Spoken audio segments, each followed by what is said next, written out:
All right. Good afternoon. It is Mo Money Monday.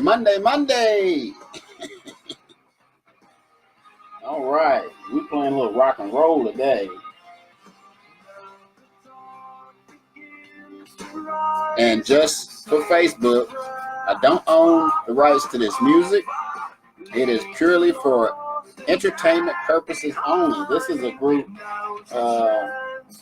some of you may know about them. It's called Breaking Benjamin. I love rock and roll. Let me turn this down a little bit. But I got one of my other cups today. This is one my daughter made for me. And I've got my lemon ginger tea with probiotics. If you caught me live this morning, I do my fitness stuff, and a brother was hurting. I did a detox over the weekend, and it didn't go well because I didn't eat enough food and kind of depleted myself. I got the shakes, got a headache. Yeah, that's like when you get the cancer. But like I said, today we're going to talk about 3 types of traffic and how to find your dream customer. So I'm going to go ahead on and turn this music all the way down. So now if you're new or you're relatively inexperienced, this is going to be a really good training for you. But even if you've pull this down a little bit, even if you've been in the game a little while, you might want to get a little refresher on this. And so I'm going to go over a lot of information today. This live may last a little bit longer than 10 minutes. Don't know. Just depends on how fast I can get through it. But basically, there are 3 types of traffic. There's traffic that you control. There's traffic that you don't control, and there's traffic that you own. So I'm going to go over each one. The traffic that you control is your email ads, solo ads, banners, links, PPC ads, like when you do Facebook advertising or Google or Bing, banner ads, like when you use advertising networks. Like one of the ones that I use is Quick Ads.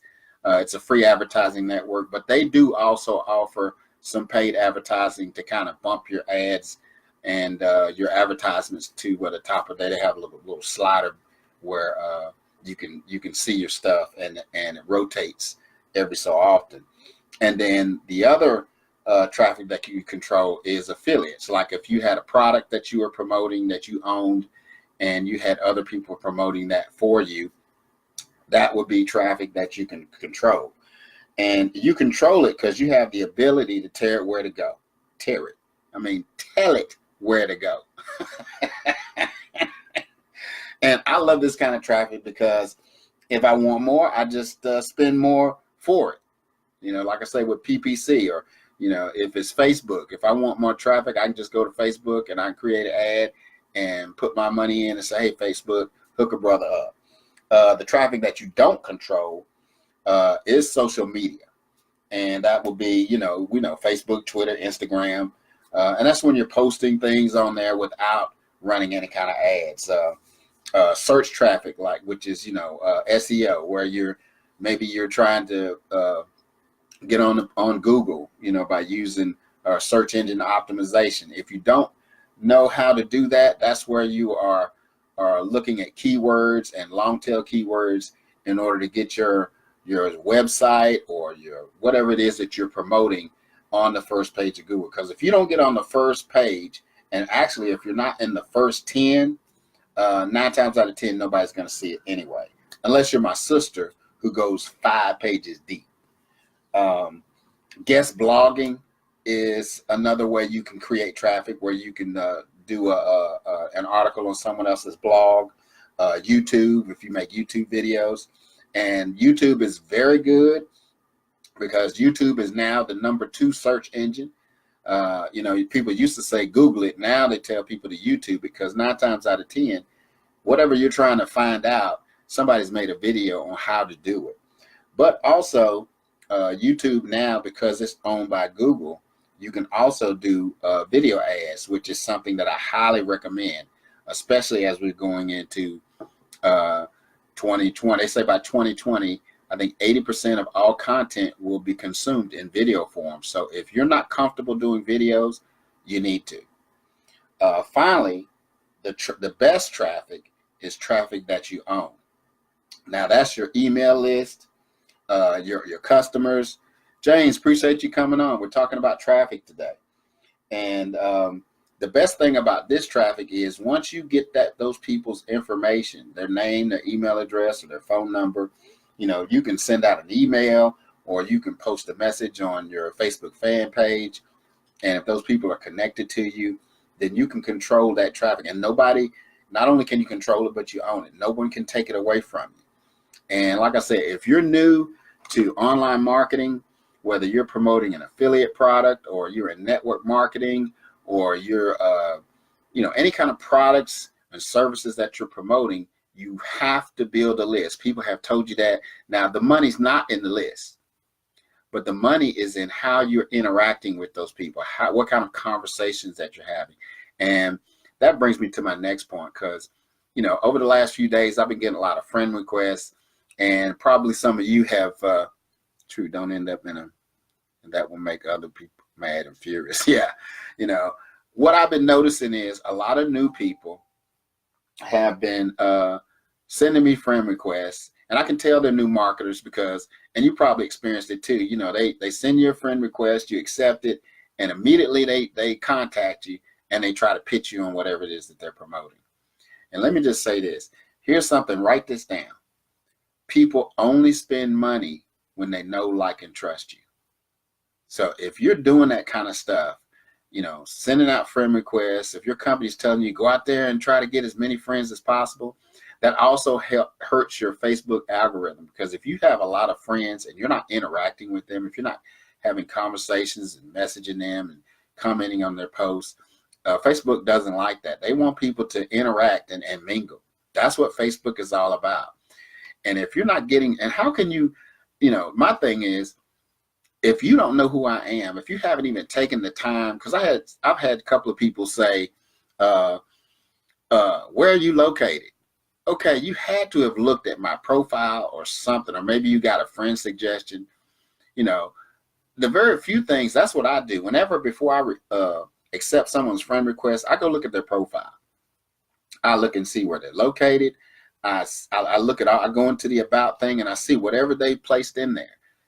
I look at a couple of their posts to try to get a feel for this person to see if it's somebody that I do want to interact with or I don't want to interact with, because I don't always accept friend requests, especially people that don't have a picture or anything, or if we're not connected, like if we don't have any mutual friends. But, if you're a marketer or if you're in business, a lot of times I like to connect with people like that, because you never know what kind of association and what kind of benefit that's going to do for you. So let me go over this one more time. There's 3 types of traffic: traffic that you control, traffic that you don't control, and traffic that you own. Again, traffic that you control is your, email ads, solo ads, banners, links, PPC ads, I said banners again, affiliates. Traffic you don't control, of course, is social media, search engine traffic that you get from Google or Bing, blogging, and even YouTube. And then, of course, the best traffic is traffic that you own, which is your email list or your customer base if you have a brick and mortar business. So let's go over into how do you find your dream customer. And it doesn't necessarily mean it's on Facebook. Well, we're going to use Facebook as a model because that's where we are today. So the thing is, who are your dream customers and where are they online? The coolest thing about the internet is the power of congregation. It allows people to gather in different places who have like minds, they have the same interests. It's kind of like church. When you go to church, everybody, well, not everybody, but most of the people who go to church believe the same things you do, think the same things you do. Was it not necessarily, not if it has to do with high school groups? And well, of course, yeah. But, that's my point, is that people will congregate online the same way they've done before we had this online thing. So Now, there are 3 questions you have to ask to find and really tap into these congregations. Now, remember to write this down. I wrote these notes. So who is your target market? You have to know your target market inside and out to create a hyper-targeted message. Because if you're just spamming and slamming people with stuff, that's not going to be effective. So what you want to do is you want to find out what are their pains and what are their passions. What do they desire? What do they care about? And go beyond the typical stuff. Don't go with demographics like age and sex and income and location. That's not going to do it for you. And then number 2 is, where is your target market congregating? Where do they hang out online? What Facebook groups do they belong to? What books do they read? What keywords are they searching for on Google? Finding traffic is easy when you're able to answer these questions. And then finally, number 3, how can you get a customer to leave the congregation and check out your page? Now, this is really vital.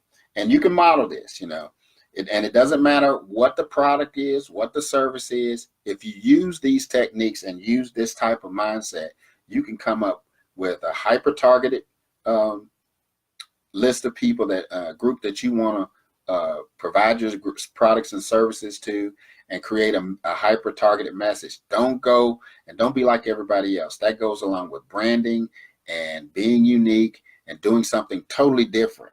And excuse me, I got to drink some of my tea. Yeah, I like my cup. My daughter made this for me. I think she was about 6 or 7 years old when she made this. That tea is so good. So, okay, how can you divert attention away from what your prospect is doing? This process is called the Inquirer Interrupt. And for some of you younger people, you may not know this, but the National Enquirer is one of those magazines over there, those little newspapers when you're going through the grocery store, and they got all these newspapers, and they put it there because people are always going to go through that lane if they're shopping. And if you notice, they always have some crazy headline to make you stop and look at it, like, Sasquatch had my baby, or Hillary Clinton is making love to an alien, or something like that, And it's designed to make you stop and take a look. So your job online is to do the same thing. You're trying to engage someone when they're checking their emails, they're posting on Facebook, they're doing stuff on Twitter, they're talking on their cell phones.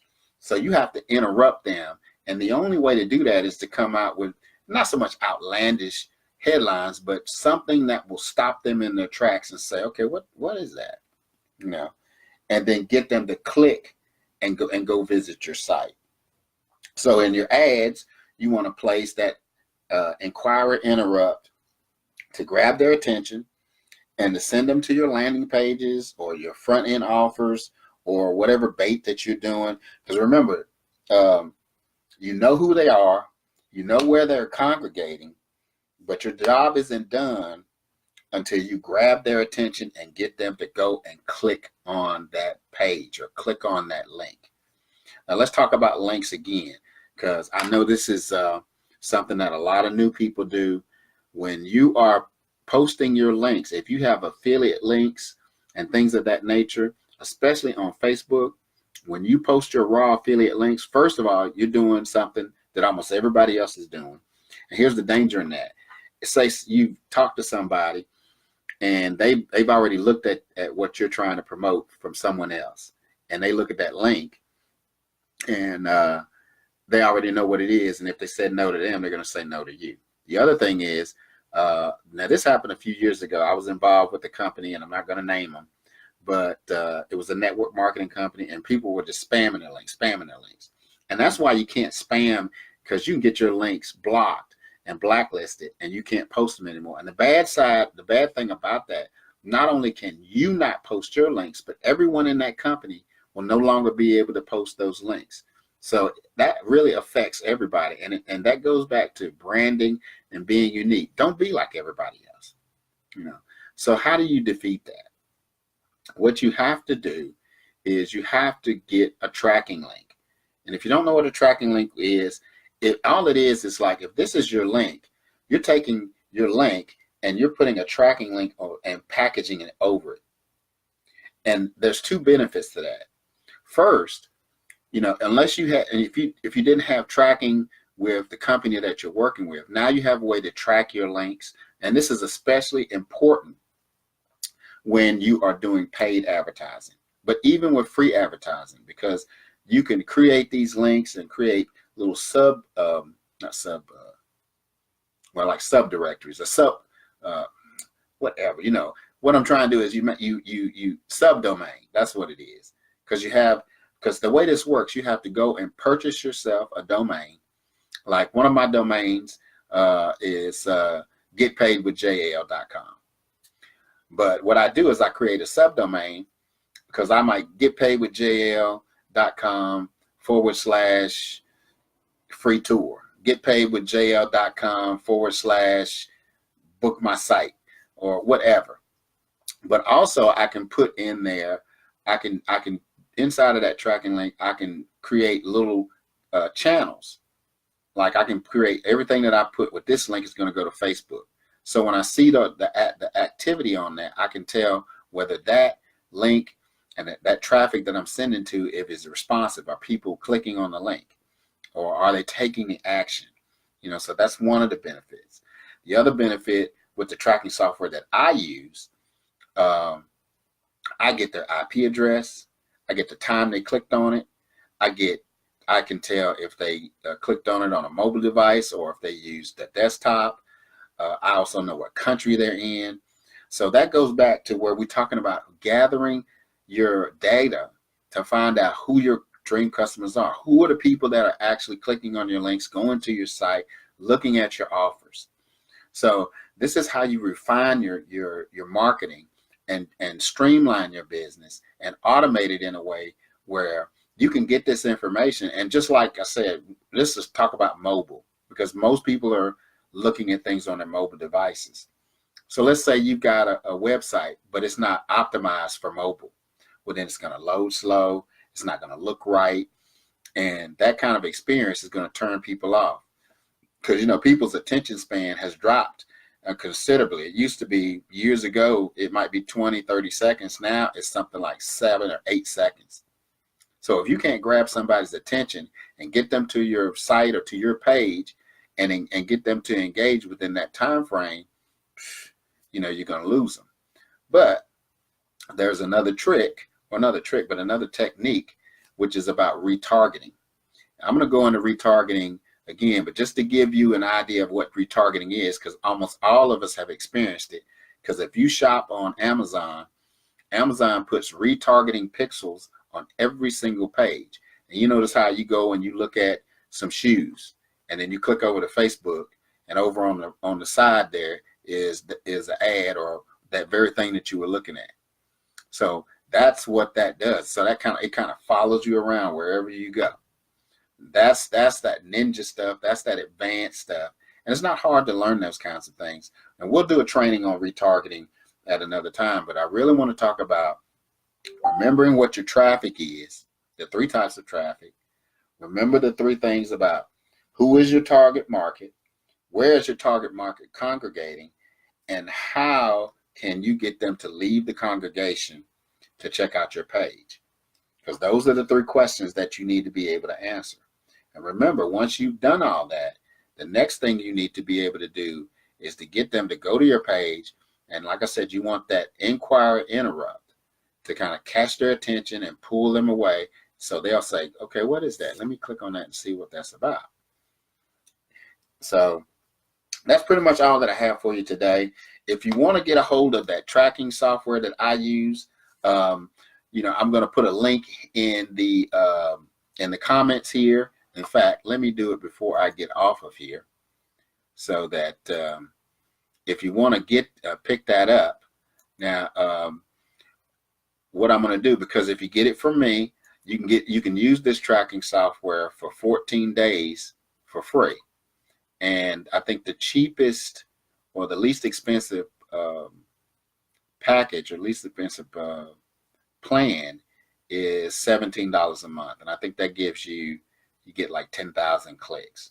So most people are not gonna, you know, in the beginning, they're not going to wear themselves out and have to upgrade to a higher price plan. But let's see, click. Where is it? I know I got it in here. I said I did. I got everything else but what I'm looking for. Let's see. Oh, there we go. There we go. But yeah, let me put that in here right quick. Tracking software. And if you're a serious marketer, you need to have tracking software. Don't think that you don't. You know, some of these people say, oh, you don't need all that stuff. And, you know, if you don't do, and this is the thing, if you try to do all free traffic, it's going to work for you for a while. But there's no way for you to scale up with that. That's the only downside. I'm not against free. I use free. But when we're talking about scaling up a business and growing your business, you're going to have to transition from trying to do everything free. Because if you're one of these people, if you don't have the money, I understand that. But be real with yourself. If you don't have money to invest in your business, invest in your education, invest in trainings, then maybe it's not the right time for you to be in business. And then if your focus is, I got to make money, I need to make money, I understand that. But take a look at what you're doing. And if you can't do these minimum things, because there's three tools that you have to have. You have to have an autoresponder so that you can build your email list. You have to have tracking software. And you also need to have a custom capture page program. So I'm talking about tracking today. I'll be on again on Thursday, but Thursday is going to be, it's Thoughtful Thursday. That's going to be some mindset training. And I really want you to check that out, because I checked out a video on Sunday that it just profoundly changed some of my thinking. And I wanted to share that with you in a live. So remember my motto, the shortest distance between your dreams and reality is called action. So take some action on this stuff. If you're not quite clear on this, you want to go over it with me personally, you can always contact me, whether you want to send me a message or get a hold of me on Facebook. And this is also going to be on YouTube. So if you're watching this on YouTube, just leave me a comment and I'll get back with you as soon as I can. All right, love, peace, and hair grease.